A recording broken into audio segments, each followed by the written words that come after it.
Artem Vassiliev is the next speaker. Is Greece a small Russia? He is an economist, a dean of the Faculty of Economics and Business at the University Synergie in Moscow. Let us listen to his views. Good afternoon, ladies and gentlemen. First of all, I want to thank you, Mr. Melinson, that you so much time in your report you have given Russia. Thank you very much. Thank you. And I'm grateful to the Mr. Kazakis for the invitation to participate in such a large and important international conference. And I'm Dr. Artem Vassiliev from Russian Federation. I'm the Dean of the Faculty of Economic and Management, University Synergie. Our university is the first private university in Russia, and today it is the largest private university in Russian Federation. I apologize you for my English, it's not very well, I think. And okay, theme of my speech is Greece a little Russia? And today the situation in Greece has become catastrophic, effect stressed by the unprecedented government measure to close the state radio and television services for economic reasons. The political base behind this decision is, however, obvious. The Supreme Court states that the decision was unlawful and the Greek government will be forced to reopen the state radio and television services. This decision is just but one example of the highly anti-democratic path followed now by Prime Minister Samaras and his PICOK associates. This situation is only the most extreme example to date of the effects of the austerity policies which have been carried on since 2010 in the Eurozone for the purpose of saving the euro. It has led to a dry disaster. Yesterday I gave a lecture in one of the Athens University, and Greek students, a lot of Greek students, explained to me that they don't want to live in the Eurozone. And in my question why, they said that we are now poor. And as an economist, I believe that this is a catastrophic situation, I think. In reality, such policies prove to be self-destructive and not without reminding one of those which were carried out in Russia from 1992 to 1998. The same pathologies are showing, whence the idea that Greece may be in the process of becoming, all other things being equal, a little Russia. First of all, I think it confronts us with the problem of the political foundation of austerity, and therefore to the multiplier of public spending, but also with the problem of the reaction of banking firms and of the effects of the strong contractions in liquidities which is observed in these countries. The situation is dominated today by considerable contractions in credits and bank deposits. This phenomenon affects business as well as households.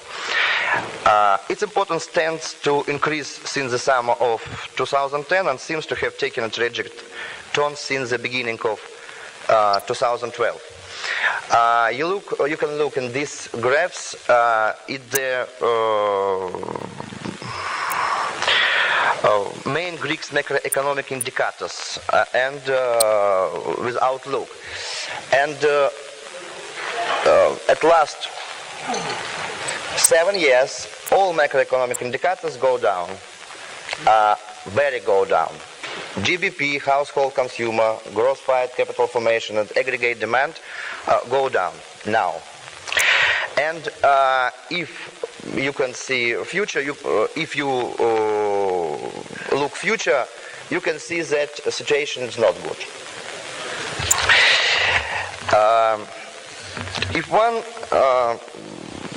If one is to focus on the violence of the budgetary and fiscal adjustment which Greece is presently implementing, the effects of the brutal contractions in liquidity tends to remain hidden. Now I think this contraction has specific particular effects on the trajectory of the Greek economy.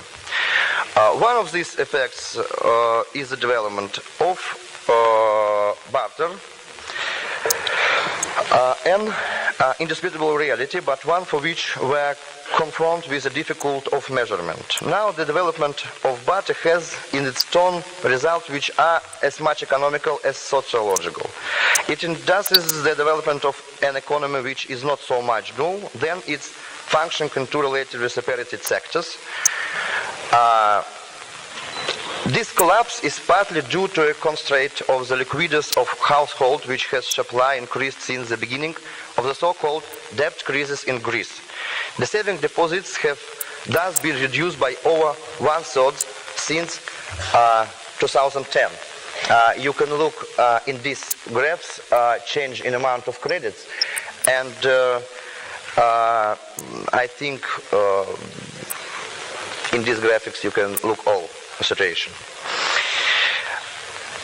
But this increase in the constraints of liquidity does not explain everything. The evolution in the amount of credits is very interesting, but also assuredly distributing. The amount of credits for household as well as for business shows a net decrease since the spring of 2010, but an acceleration in the process is noticeable since the beginning of 2012. As for the deposits coming from business, they are contracting rapidly since the beginning of 2010, and this contracting movement is relatively regular. These deposits have lost over 55% of their nominal value since December 2008. One may think that business might have shifted part of their deposits to banks situated in countries of the Eurozone that are least exposed to the crisis. Nevertheless, such a very sharp drop can only be an indicator of severe liquidity problem for business. In fact, as reported by numerous sources, we are witnessing a return to barter economy in Greece. This movement may be considered part of the several strategies of a population having savage austerity measure imposed upon it. But the development of alternative system of payment indicated that these strategies are in a process of consolidation. When I was prepared for this speech, I found the following information, that the city of Volos, and I think that which in the 5th city in Greece, services as a library for this development, and already during the past spring many shopkeepers and even small industrialists were sent to have accepted this system. This system is barter. It goes without saying that such system can't entirely substitute for a currency space still dominated by the euro, but their rapid development might explain a stance of resilience on the part of small industrials and small shopkeepers. The negative point is that for the state, the fiscal base will vanish unless it accepts to recognize. But in this case, it would mean acknowledging that part of the Greece economy has already left the Eurozone, I think. The analysis of the movement of credits to businesses by large sector is, from this point of view, most enlightening. The amount of credits to commercial enterprises reduced itself regularly over the whole period. One note is nevertheless an acceleration in the process beginning in the summer of 2011. But after this date, the drop is very sharp. Outstanding credits of all maturities decreased by 15% in 1 year. If one takes into account the credits the maturity of which exceeds 1 year, we can see that this drop affects short-term credits very strongly. That is, those which are the most important for the production cycles of enterprises. This point is of capital importance. Indeed, if Greek business can no longer finance their production cycle satisfactorily, it is illusory to hope that they will be in a position to profit from the considerable decrease in salaries which has been implemented through the various austerity plans. In other words, the internal devolution which the government implemented will be of no use under these conditions.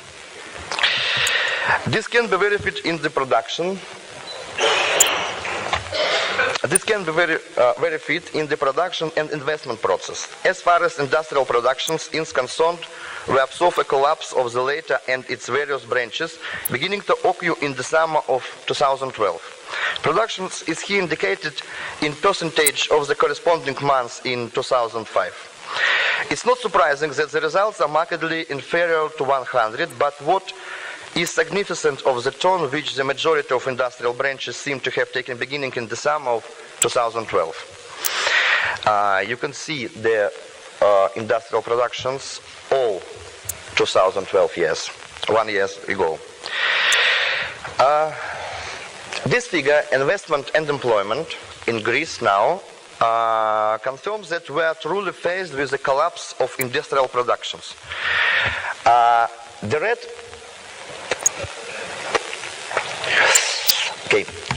red line is investment, and the blue line is employment. And you can see that employment is go faster at the up, and investment go faster down.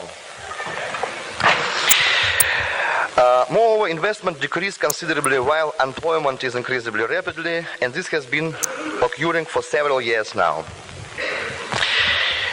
This is, of course, the direct consequence of the credit contractions affecting the cash flow of Greek businesses, but indirectly credit contractions, which is also affecting household, has an effect on investment which is not negligible. You can see investment by sectors, and you can see all sectors investment down now, and I think that near 2 or 3 years all investment in all sectors down in Greece area. In fact, one can think that potential exporting business in Greece are henceforth limited on the side of offer by the contraction of credit, but also by the accelerating again of the production equipment induced by the collapse in investment. I think these developments irresistibly bring to mind those which have been observed in Russia, particularly between 1995 and 1998. The transition in Russia was indeed characterized by relatively similar phenomena with the development of barter in the beginning of a break-up of a monetary space. Besides transactions in kind or through the intermediately of financial instruments, vexels, which can't be redeemed in currency, we witness the development of the use of monetary instruments alternative to the national currency, the use of the dollar, but also of vexel now issued by regional banks and circulating like a true alternative currency. This latter phenomena can be found in other countries of the former USSR, such as Ukraine. On the graph you can see that Russia has fallen much lower than its Greek now, today. And therefore I am sure that Greece, faster and more qualitatively exits the current economic situation now. The demonetarizations of the Russian economy in the period 1993-1998 constituted the most spectacular phenomena of the first phase of transition. For the first time, one witnessed the development of barter and of parallel currencies when inflation was in fact decreasing and the frames of a normalist economy were falling into place. Gradually, as inflation relented, business stopped using the ruble in their transactions. This phenomenon was probably the most corrosive from the point of view of the theoretical basis of standard macroeconomics.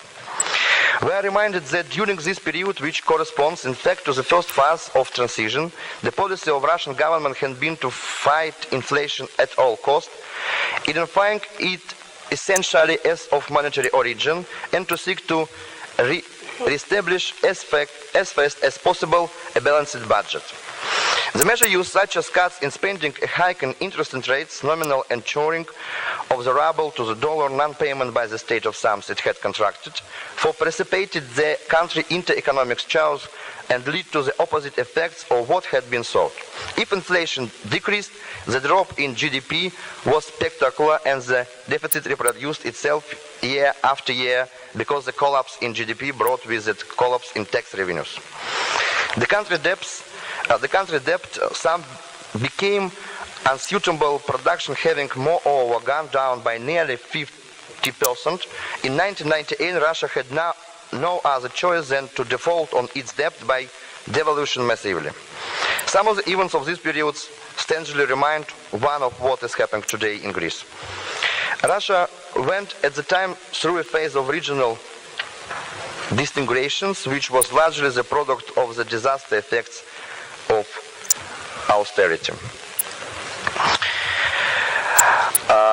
Barter and monetary fragmentation can be jointly analyzed as a major signs of the dysfunction of the economy under the impact of policies set at the time to be of stabilization, but the violence of which was by no means second to the austerity policies imposed on Greece.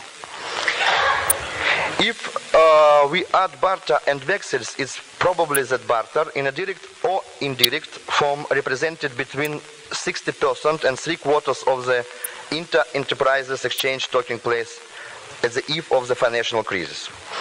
This phenomenon was doubly spectacular. First, by its starting point and by its amplitude. Indeed, the use of barter was unknown quite in the country in Soviet economy. Illegal trade from one enterprise to another using the means of barter has been estimated to 50% of official trade during the last year of the region.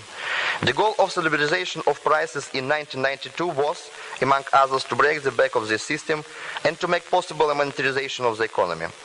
It seems to have entirely achieved this goal, for the share of barter in exchange appeared to be small and, so to speak, merely resumed by January 1993, which makes the anterior rise becoming apparent as early as at the end of 1993, the more astonishing. The steadiness and rapidity of the phenomena between the end of spring 1995 and the beginning of 1997 constitute the second surprise.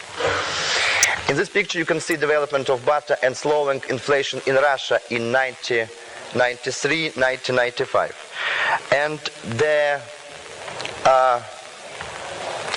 red line is monthly inflation, and the black line is share of barter in between enterprises. And you can see that inflation is down and barter economy grown down. A branch-by-branch analysis of the development of barter reveals moreover some interesting tendencies. To begin with, and contrary to common preconceptions, two phenomena did not originate in this old stronghold of Soviet industry, the branch of mechanical engineering. We are reminded here that the explosion of enterprises debts of 1992 had been provoked essentially by the sector of the consumer goods industry and not as had been asserted by the military-industrial complex. A second point to which we will return is the relative correlation between the percentages of transactions carried out in barter or the one side and in vexels on the other side. In other words, it means of payment which was themselves the object of a barter, with the notable and interesting exceptions of the full branch. One notice similar phenomena in Greece today, where barter is developing, yet in symbiosis with alternative local payment systems which are nothing else in reality than new currency in an embryonic state. The development of barter was therefore not simply a release of the Soviet system. The date of 1993 are indeed considerably smaller than those of 1997, but it appears clearly that barter was able to take a hold through structure inherited from the preceding period, such as informal agreements between plant managers within the same chain of contractors. The fiscal consequences of such an X from the official economy handled in rubles and dramatic consequences on tax collections, leading the state to borrow in ever greater proportions. The situation indeed up with Russia defaulting on its sovereign debt and with the massive devaluations in August 1998. It is striking to see that this did not bring about the collapse of the Russian industry, but its restart. Despite the prices of hydrocarbons remaining weak, and they will remain so until the summer of 2002, Russia is finding back to a strong ground beginning in 1998. I think, and I'm sure, that the history of Russia contains 34 both indications as to what is expecting Greece in a relatively short time, but also allows one to foresee that such an exit of the crisis could well in the end prove to be positive for the Greek population. Thank you.